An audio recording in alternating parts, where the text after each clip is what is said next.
Hello दोस्तों, welcome back to LR chemistry YouTube channel. तो दोस्तों, जैसे कि आप जानते हैं कि हमने बायोमोलिक्यूल्स स्टार्ट किया हुआ था और इसमें अब हम अपना अगला टॉपिक न्यूक्लिक एसिड स्टार्ट करने वाले हैं। तो न्यूक्लिक एसिड आपको बता दिया जाए कि आपका 12th केमिस्ट्री का लास्ट टॉपिक होता है और यहाँ से आपकी ऑर्गेनिक केमिस्ट्री आपकी खत्म हो जाएगी प्योरली पूरे तरीके से। जो यानी वैसे तो देखा जाए तो लास्ट में जो है बायोमोलिक्यूल्स था, बायो केमिस्ट्री यहाँ से खत्म हो जाएगी। अब आप बोलेंगे यहाँ पर आपके दिमाग में आ रहा है एक क्वेश्चन, विटामिन आपके इसमें जो दिया हुआ है विटामिन कहाँ है और एंजाइम्स आपने पढ़ाया नहीं है। तो आपको बता दिया जाए कि एंजाइम्स जो है आपको 5th चैप्टर में पढ़ा दिया जाएगा, ये बता दिया। विटामिन आपके सिलेबस से हटा दिया गया है। अब बचा क्या आपके इसमें पॉलीमर्स है आपके बुक में, पुरानी बुकों में जिसके पास होंगी तो वहां देखेंगे तो अब आपको वहां पे पॉलीमर देखने को मिलेगा, जो कि आपके जो न्यू शिक्षा नीति है वहां से हटा दिया गया है आपके पॉलीमर्स से। तो पॉलीमर्स हटा दिया गया है, तो ये रही बात। अब हम बात करते हैं अपने न्यूक्लिक एसिड की। तो न्यूक्लिक एसिड यहाँ पे न्यूक्लिक एसिड होते क्या है, तो आपको बता दिया जाए कि ये आपको अभी तक बोला गया बायो मॉलिक्यूल्स और यहाँ पे कहीं ना कहीं बायो शब्द बायोलॉजी का शब्द आ रहा है। तो आप कहेंगे सर यहाँ बायो मॉलिक्यूल्स बोल रहे हैं, लेकिन आपने पुराने जो टॉपिक पढ़ा है, चाहे आप कार्बोहाइड्रेट्स की बात कर दें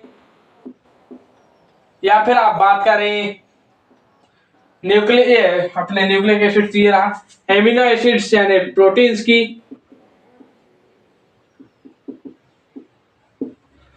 तो यहाँ पर आपने बायोलॉजी का बताया यूज, लेकिन उतना भी खास नहीं। तो बता दिया है कि यहाँ पे बहुत ज्यादा बायोलॉजी का यूज होने वाला है।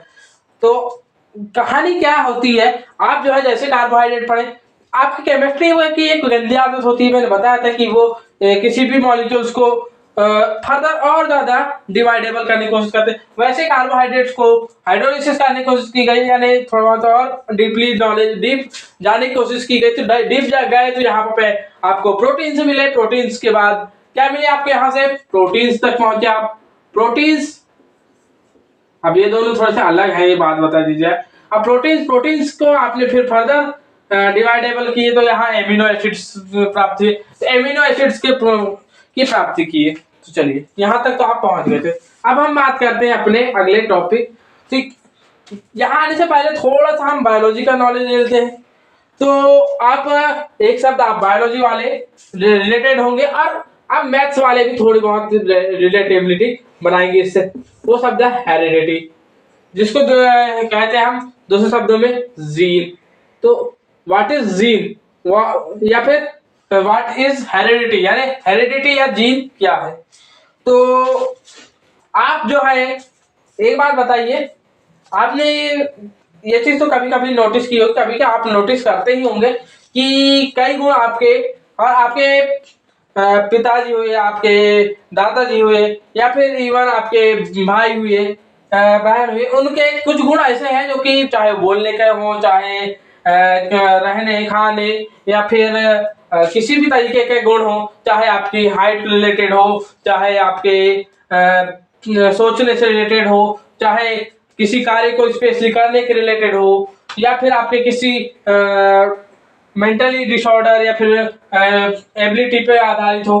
तो इस पर आधारित कुछ जो है आपके इसमें जो कि पूर्वजों से चलती हुई एक प्रथा कह सकते हैं कल्पना करके आपके शारीरिक बनावट के आधार पे।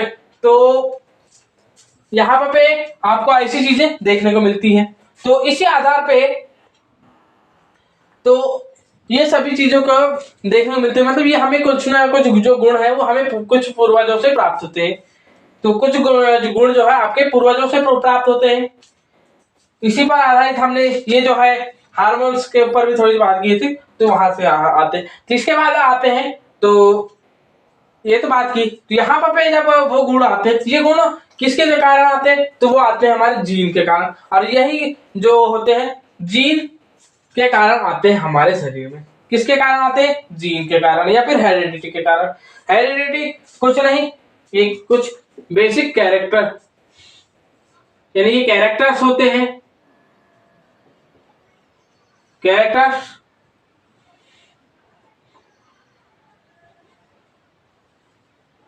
सन sorry, father to son, character father to son और डॉटर।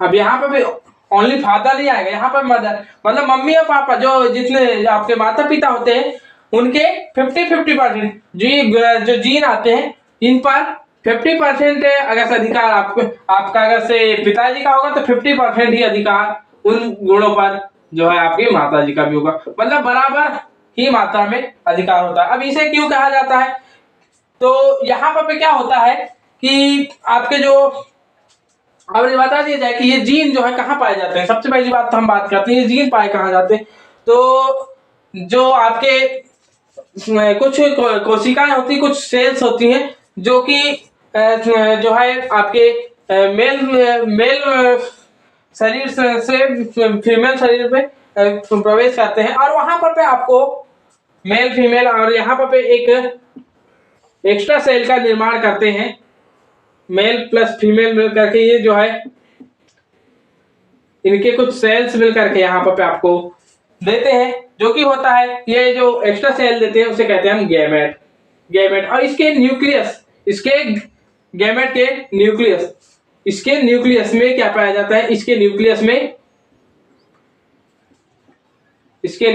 में पाया जाएगा आपका क्या, आपके जीन। इनके न्यूक्लियस में ही पाया जाता है, गैमेट के किसके न्यूक्लियस में, गैमेट के न्यूक्लियस में पाया जाता है क्या, जीन।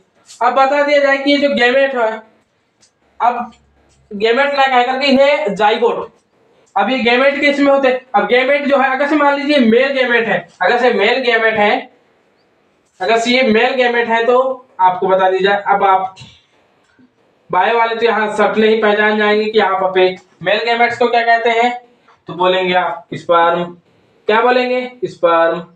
और जो है जैसे फीमेल की बात करेंगे तो फीमेल में यही गैमेट्स क्या कहला जाते हैं आपके, एग, या फिर इसे ही आप कहेंगे क्या, ओवरी। यहां तक पहुंच गए, एग या ओवरी। यहां पर भी ये बात हो गई। तो जब ये दोनों आपस में मिलते हैं तो यानी कि इन दोनों का जब आपस में मिक्सअप होता है तो इस प्रोसेस को हम कहते हैं फर्टिलाइजर, इस प्रोसेस को हम कहते हैं फर्टिलाइजर, फर्टिलाइजर्स। तो फर्टिलाइजर्स कहते हैं हम इसे, और इसके जरिए हमें क्या प्राप्त होता है, जाइगोट। और जाइगोट में आपको बता दिया जाए कि दोनों के ही कैरेक्टर होते हैं। इस जाइगोट में आपको बता दिया जाए कि आपके स्पर्म और एग दोनों के ही 50-50%, दोनों के कितने परसेंट, 50-50% कैरेक्टर्स पाए जाएंगे। कितने कितने, 50% कैरेक्टर्स। ये कैरेक्टर्स क्या हो सकते हैं, आपके कुछ मेंटली या फिजिकली डिसऑर्डर हो सकते हैं, हाइट रिलेटेड, या फिर फिजिकल कुछ एक्टिविटी हो सकती है, या फिर जो आपकी हाइट, बोलने का तरीका, या फिर ये हो सकते हैं, या ब्लड ग्रुप हो सकता है, ये सारी चीजें ये कैरेक्टर्स हो सकते हैं। तो आपको ये बता दिया जा रहा है। अब इसके अलावा जब ये अब यहाँ पे तो यहाँ तो ये कौन संवहन कर रहा है आपके हिसाब से, ये सारी चीजें हेरिडिटी, जीन संवहन कर, जीन में आएंगे तो आप कहेंगे गैमेट संवहन कर, गैमेट में भी कहेंगे तो आप कहेंगे गैमेट में भी किसकी बात करेंगे आप, जाइगोट की बात करेंगे। जाइगोट क्यों कर रहा है, लेकिन जाइगोट किससे मिलकर के बना होता है, तो ये जो यहाँ पे जाइगोट में याद रखेंगे 46, इसमें 46 क्या होते हैं, जाइगोट में आपको बता दिया जाए क्रोमोसोम्स होते हैं, 46 क्रोमोसोम्स कहेंगे आप, 46 क्रोमोसोम्स। अब यहाँ पे आपको क्रोमोसोम्स होते क्या है, अब आपको बता क्रोमोसोम्स, क्रोमोसोम्स जो है एक प्रकार की ऐसी स्ट्रक्चर्स होती है जो कि आपके जो शरीर में जो शरीर के जो आपको जो बताएगा अभी तक जो गुण, ऐसे कैरेक्टर्स, उनको जो है एक शरीर से दूसरे शरीर में या फिर एक सेल से दूसरे सेल में ऐसे कैरेक्टर्स किनको ट्रांसफर करने वाली यूनिट्स होती है, ट्रांसफर करने वाली यूनिट्स होती है क्या, क्रोमोसोम्स। और क्रोमोसोम्स का शाब्दिक अर्थ निकालेंगे तो क्रोमो का अर्थ होता है कलरफुल और जोन्स यानी बॉडी, कलरफुल बॉडी। इसका अर्थ क्या हो जाएगा, colourful, these are colourful bodies. और अगर से मान लीजिए आपको अब इसकी स्ट्रक्चर देखना है तो ये जो है कुछ इस तरीके की स्ट्रक्चर होती है इनकी, ये ऑलमोस्ट लाइक अ डी ऑर्बिटल। और यहाँ पे अब मेरे पास जरा अलग अलग कलर के पेन नहीं है, तो ये अलग अलग कलर के यहाँ पे कलरफुल बॉडीज होती है। ये क्या होती है? कलरफुल बॉडीज होती है। हमें सिर्फ पे आपको शो करने के, और ये लाइक अ डी ऑर्बिटल होते हैं, याद रखेंगे। और ऐसे जो है आपके पूरे शरीर में जितनी भी सेल्स होती है आपके शरीर में, उनमें जो है 46 नंबर ऑफ क्रोमोसोम्स होते हैं। कितने होते हैं? 46। लेकिन आपके जो जाइगोट फॉर्मेशन के लिए जो होते हैं, जो सेल्स जरूरी होती हैं, उन सेल्स जो की होती हैं स्पर्म और ओवरी, इनमें जो है 46 ना होकर के 23 मेल स्पर्म में और 23 फीमेल ओवरी में होते हैं। तो ये रही बात। तो अब आपके दिमाग में आएगा, आप कहेंगे कि क्रोमोसोम्स आपके कर रहे हैं क्या? किसका संवहन? आपके जो जितने कैरेक्टर्स हैं उनका संवहन कौन कर रहा है आपके हिसाब से? क्रोमोसोम्स। पर रुकिए, लेकिन आपको बता दिया जाए कि ये क्रोमोसोम्स जो बनते हैं, किससे बनते हैं? अब आते हैं हम इस पर। तो क्रोमोसोम्स किससे बनेंगे अब देखते हैं।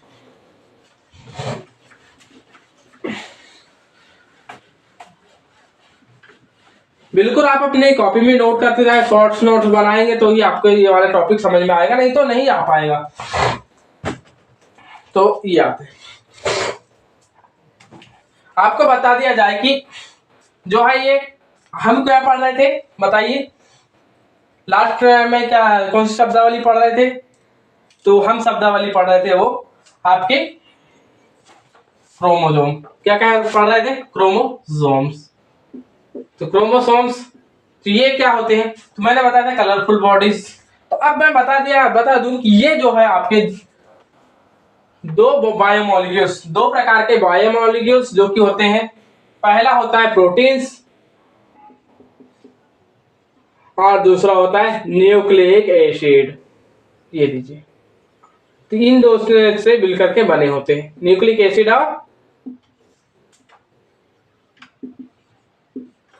एसिड और प्रोटीन्स से मिलकर के बने होते हैं। ये तो आप समझ गए। तो प्रोटीन्स, न्यूक्लिक एसिड और आपके क्रोमोसोम्स प्रोटीन्स और न्यूक्लिक एसिड से मिलकर के बने हुए हैं। अब आपको बता दिया जाए कि जो ये प्रोटीन्स है, ये आपके जो आपने अभी तक जो कैरेक्टर्स जो पढ़े या फिर आपने जो कहना चाहिए जीन्स, तो ये जीन्स को कंटेंट नहीं करती। ये जो है डू नॉट कंटेन एनी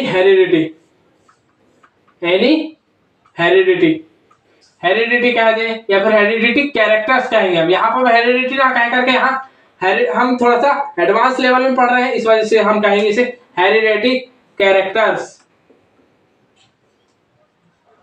तो हेरिडिटी कैरेक्टर्स किनको? ये कंटेंट नहीं करेंगे। तो कौन करेगा? तो बता दिया जाए कि आपके न्यूक्लिक एसिड आर कंटेन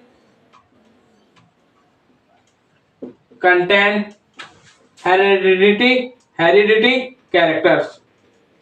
अब आपके दिमाग में आ गया होगा कि आपके जो न्यूक्लिक एसिड्स हैं, ये ही आपकी जो है जो क्रोमोसोम्स होते हैं, यानी कहना चाहिए जो हेरिडिटी कैरेक्टर्स हैं, उनको संवहन करने वाले कौन होते हैं? Nucleic acid. तो अब आपसे अब यहां से अगर से कोई आपसे पूछे कि आपके जो पूर्वजों के जो गुण कहते हैं, या फिर आपको बोला जाए कि हेरिडिटी कैरेक्टर्स कौन कंटेन करते हैं, तो आप अब डायरेक्ट ये नहीं बोलेंगे जीन, या फिर आप क्रोमोसोम्स, या फिर आप इवन ना ही आप जो है जाइगोट, ना ही जो पुराने जितने भी शब्दावलियां थी, इन सभी को ना बोलते हुए आप क्या कहेंगे? Only nucleic acid. आपका डायरेक्ट आंसर होना चाहिए क्या? Nucleic acid. कौन कंटेन करता है? न्यूक्लिक एसिड कंटेन करता है, याद रखेंगे। तो न्यूक्लिक एसिड, अब आपको बता दिया जाए कि न्यूक्लिक एसिड के दो प्रकार होते हैं। न्यूक्लिक एसिड के दो प्रकार होते हैं। खैर यहाँ पर सिर्फ अभी नाम पढ़ लेते हैं, फिर न्यूक्लिक एसिड के बारे में हम डिटेल वाइज स्टडी करते हैं, उसके बाद फिर हम बात करेंगे अब किसकी? आपके डीएनए आरएनए। ये दो प्रकार के होते हैं, डीएनए और RNA.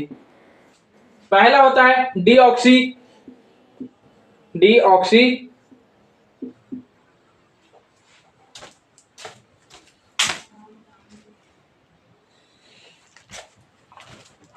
Deoxy ribose sugar sugar sorry sorry sorry sorry sugar कर रहा मैं, इसे एसिड कहते हैं। मैं जरा सेकेंड है राइबोज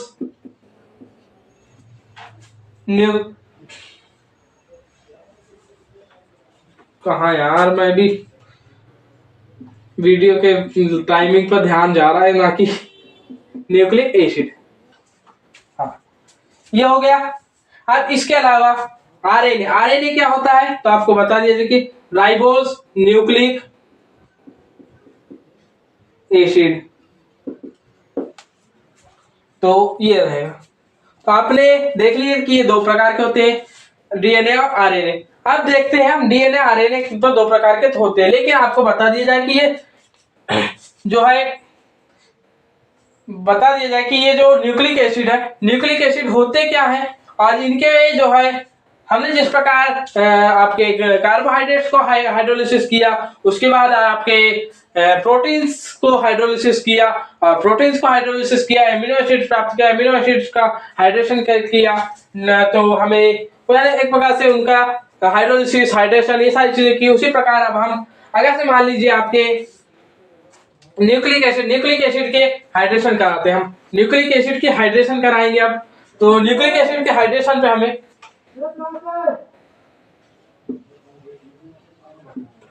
इसके हाइड्रेशन पे हमें क्या प्राप्त होगा, तो हमें इसके ही न्यूक्लिक एसिड के जो हाइड्रेशन से एक प्रकार से इसके दो प्रकार होते हैं, उन्हीं से एक प्रकार से कहा जाए तो जो है आपकी न्यूक्लिक एसिड बनी भी होती है। ये इनके हाइड्रेशन से हमें डीएनए प्लस आरएनए, डीएनए और आरएनए प्राप्त होगा, डीएनए और आरएनए प्राप्त होगा। अब जब आप डीएनए और आरएनए इनका फर्दर हाइड्रोलिसिस करेंगे, इनका फर्दर हाइड्रोलिसिस करते हैं, तो हाइड्रोलिसिस से हमें क्या प्राप्त होगा, फिर देखिए यहां से हमें तीन प्रकार के मॉलिक्यूल्स प्राप्त होते हैं, जो कि होते हैं, पहला होता है क्या, पेंटोज शुगर। ये एक प्रकार का, आपको खुद को पता ही नहीं होगा कि एक प्रकार का बायोमोलिक्यूल्स है pentose sugar, pentose sugar. Second हमें फास्फोरिक एसिड प्राप्त होता है, phosphoric acid, phosphoric acid. And जो थर्ड वन हमें क्या प्राप्त हो जाएगा, nitrogen compound, nitrogen containing compound. और आपको बता दिया जाए कि तीनों के तीनों में जो ये आपकी जो जितने यानी ये है ऑर्गेनिक कंपाउंड है, ये भी आपका नाइट्रोजन कंटेनिंग कंपाउंड जो है, ये एक प्रकार से शॉर्ट फॉर्म में याद रख सकते हैं, ये आपका बेस होगा। ये क्या होगा, बेस होगा, ये क्या होगा, बेस होगा, ध्यान रखेंगे। तो ये दो जो है आपके ऑर्गेनिक कंपाउंड है, आपके पेंटोज शुगर और नाइट्रोजन कंपाउंड, ये दोनों ही आपके ऑर्गेनिक कंपाउंड है, जबकि फास्फोरिक एसिड आपका इनऑर्गेनिक कंपाउंड है।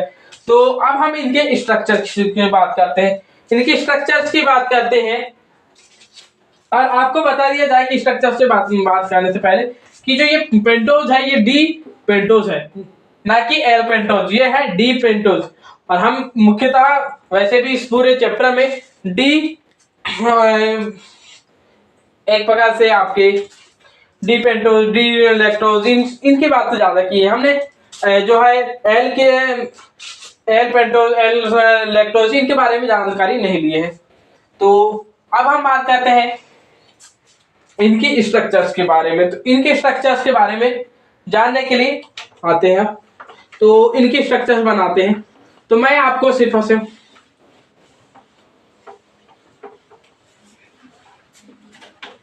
तो सबसे पहले अब हम बात करते हैं किसकी, पेंटोज शुगर की। किसकी बात करते हैं, पेंटोज शुगर।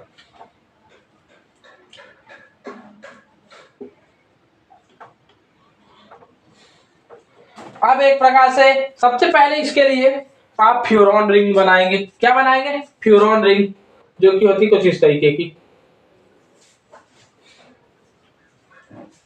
अब फ्यूरॉन रिंग की एक अच्छी बात यह है कि ये 5 कार्बन की रिंग है। ये क्या है? 5 कार्बन की रिंग है, याद रखेंगे। अब यहाँ पे आपको कुछ नहीं, जितने कोने वाले जगह है वहां पर तो कार्बन लगा दीजिए, कार्बन लगा दीजिए, और एक जगह पर तो आपने ऑक्सीजन। अब ये याद रखें कि ये पेंटोज शुगर जो है ये हेटेरोसाइक्लिक। और आपको बता दिया जाए कि जो ऑर्गेनिक कंपाउंड है आपके जितने भी मैंने बताया, चाहे वो बेस की बात कर दे या फिर आपके जो पेंटोज शुगर है, ये जो है साइक्लिक कंपाउंड है। साइक्लिक कंपाउंड के साथ साथ ये हेटेरोसाइक्लिक। ये कैसे हेटेरोसाइक्लिक? अब हेटेरोसाइक्लिक होते क्या है तो आपको सिंपल वे में बता दिया जाए कि ऐसे कंपाउंड जिनमें एक या एक से अधिक, अब कम से कम एक कार्बन तो होना चाहिए उस श्रृंखला में।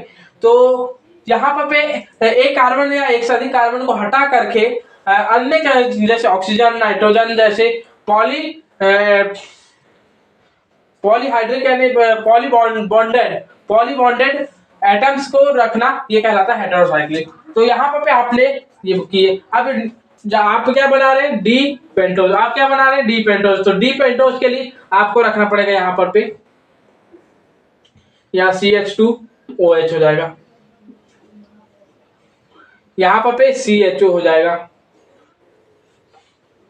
HOH। अब यहाँ पर पे तो आपको H ही रखना पड़ेगा, और यहाँ पर पे फिर से HOH, और यहाँ पर पे H हो जाएगा। तो ये रहा, ये रही आपकी डी पेंटोज। अब डी पेंटोज है ये है, सॉरी डी पेंटोज शुगर है, ये क्या हो गई? D pentose sugar. इसी प्रकार जो है 4 बेस होते हैं, सॉरी 5 बेस होते हैं, जो कि आपको नाम बता दिया जा रहा है, और उसके साथ साथ आपको यहाँ पे उतनी ही देर में आपके उनके स्ट्रक्चर्स भी ड्रॉ करके दिखाई दे रहा है। एक होता है आपका एडेनिन, ग्वानिन, उसके बाद साइटोसिन, थायोनिन और यूरेसिन। ये 5 प्रकार के होते हैं, जिनको एडेनिन, ग्वानिन, साइटोसिन, थायमिन और यूरासिल, थायमिन और यूरासिल। तो ये है आपको इनकी स्ट्रक्चर भी दिखा दी गई। इसके अलावा आपके जो फास्फोरिक एसिड है, जो कि होता है यहाँ पर फास्फोरिक एसिड में, यहाँ पर कौन सा वाला फास्फोरिक एसिड यहाँ पर यूज होता है, तो आपको बता दिया जाए कि मेनली यहाँ यूज होता है फास्फोरिक एसिड, यहाँ यूज होता है H3PO4, जिसकी स्ट्रक्चर होती है कुछ अब यहाँ पे, और इस तरीके से इसकी स्ट्रक्चर हो जाएगी।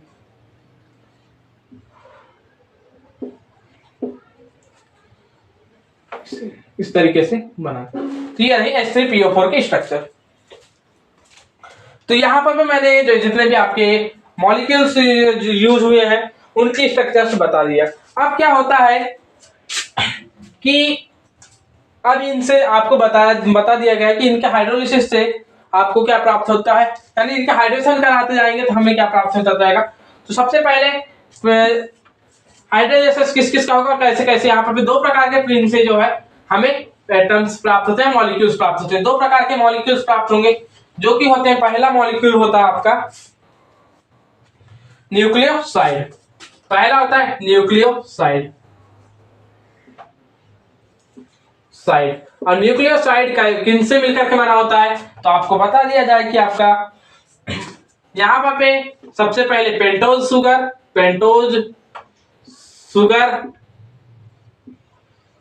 में से आपने अगर से बेस को ऐड किया तो यहां से जल का एक अणु बाहर निकल जाता है, और आपको प्राप्त हो जाता है क्या? जल का एक अणु बाहर निकलेगा और प्राप्त हो जाएगा क्या? न्यूक्लियोसाइड। और न्यूक्लियोसाइड बनाएंगे तो सबसे पहले आपको पेंटोज शुगर बनाना है, तो फ्यूरॉन रिंग सबसे पहले बना देंगे आप, OC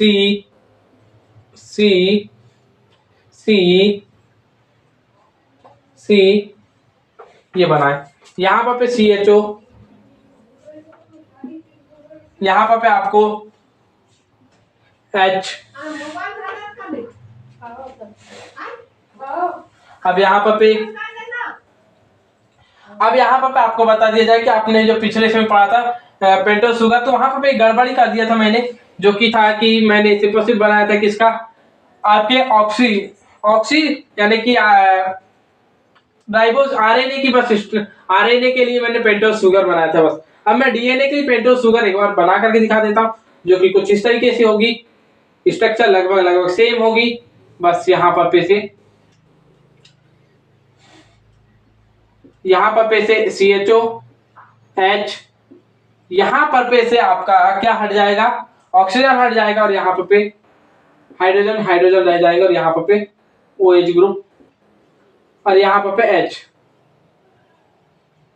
और यहाँ पर पे CH2 OH और H।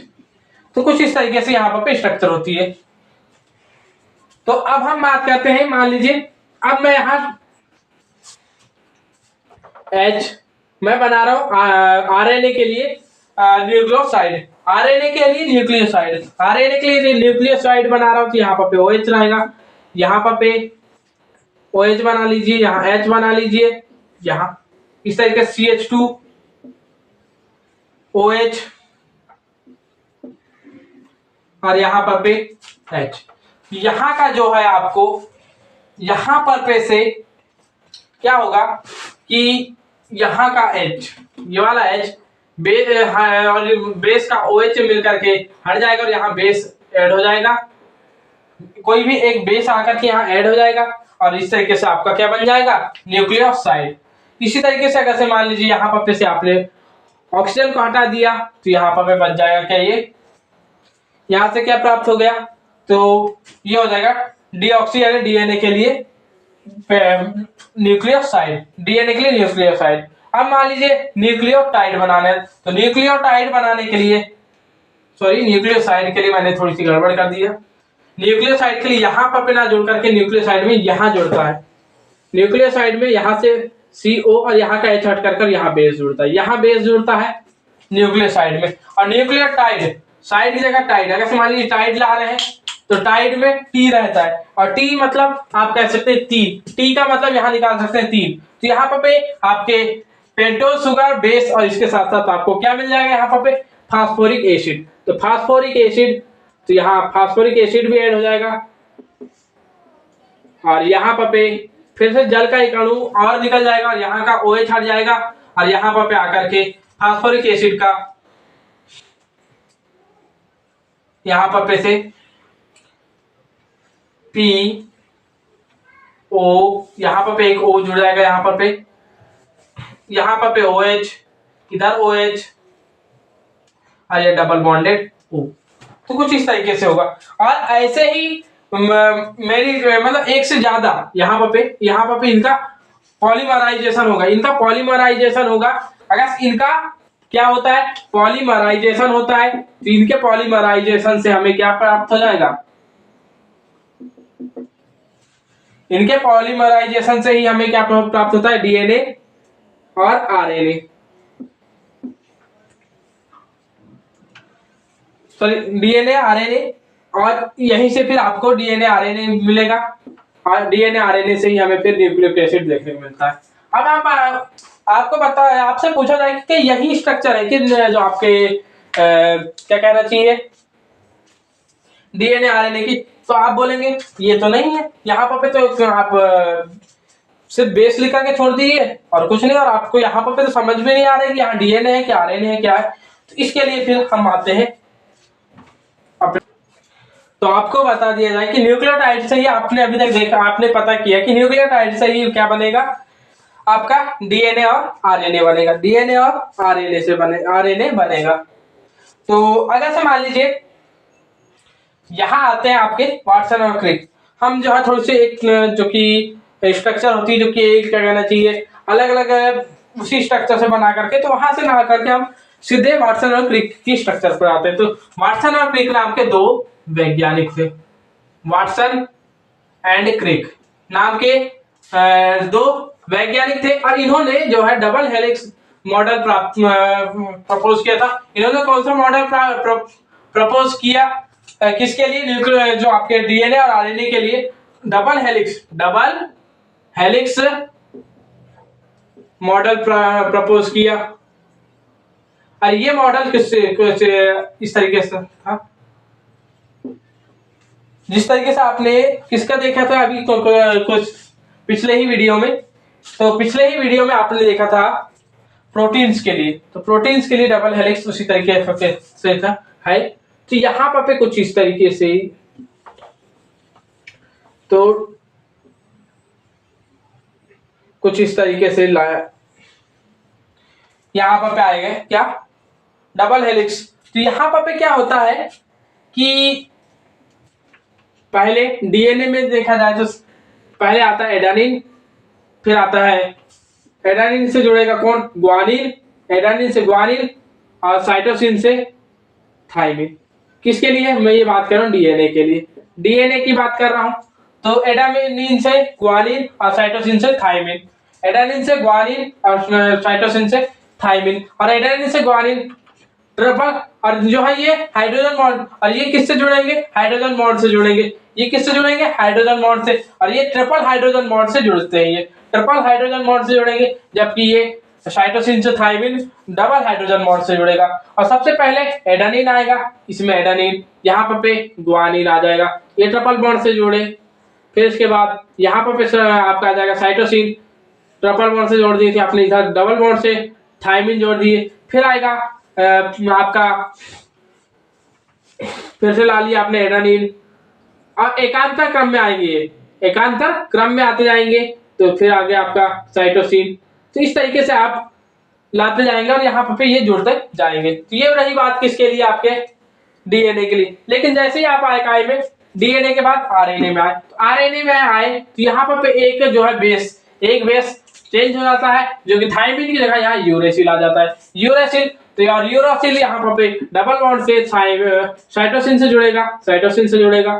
फिर आगे adenine, guanine, triple bond, cytosine, uracil, इस तरीके से। ये इस तरीके से यहाँ स्ट्रक्चर ड्रॉ होते जाएगी, ये एक दूसरे से जुड़ते जाएंगे, और आपको यहाँ पे डीएनए और आरएनए प्राप्त हो जाएंगे। तो कुछ इस तरीके से डबल हेलिक्स स्ट्रक्चर, तो यहाँ से आप बना सकते हैं डबल हेलिक्स। और आज तक यही स्ट्रक्चर आपकी मान्य है, आपकी आज तक यही स्ट्रक्चर मान्य है। और फिर अलग अलग डीएनए आरएनए आपस में कनेक्ट हो जाते हैं, डीएनए आरएनए कनेक्ट होंगे तो डीएनए और आरएनए, डीएनए से डीएनए और आरएनए से आरएनए कनेक्ट होगा, तो आपको यहाँ से आप क्या प्राप्त हो जाएगा, न्यूक्लिक एसिड, और न्यूक्लिक एसिड से फिर आपको न्यूक्लिक एसिड और फिर आपके क्या कहना चाहिए प्रोटीन, ये दोनों मिलेंगे तो जाइगोट फॉर्मेशन होगा। और फिर आप खुद तो जानते फिर पूरी बायोलॉजी वहां से स्टार्ट हो जाती है।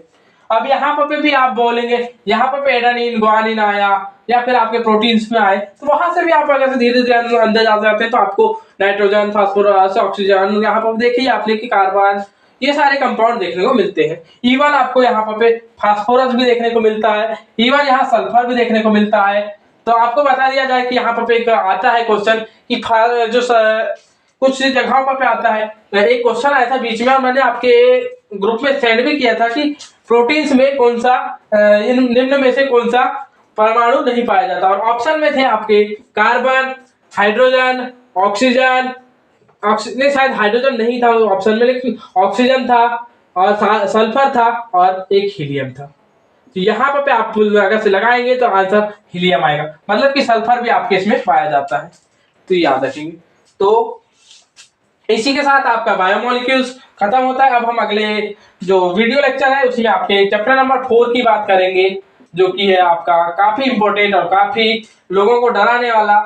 कई लोग कहते हैं कि उससे सिर्फ अगर से प्रैक्टिकल करते रहे तो ही सीखा जा सकता है, और मेरा भी मानना वही है, लेकिन फिर भी कुछ हद तक आपको बिना उसके भी आप उसको सीख सकते हैं, जो कि आपका रिएक्शन काइनेटिक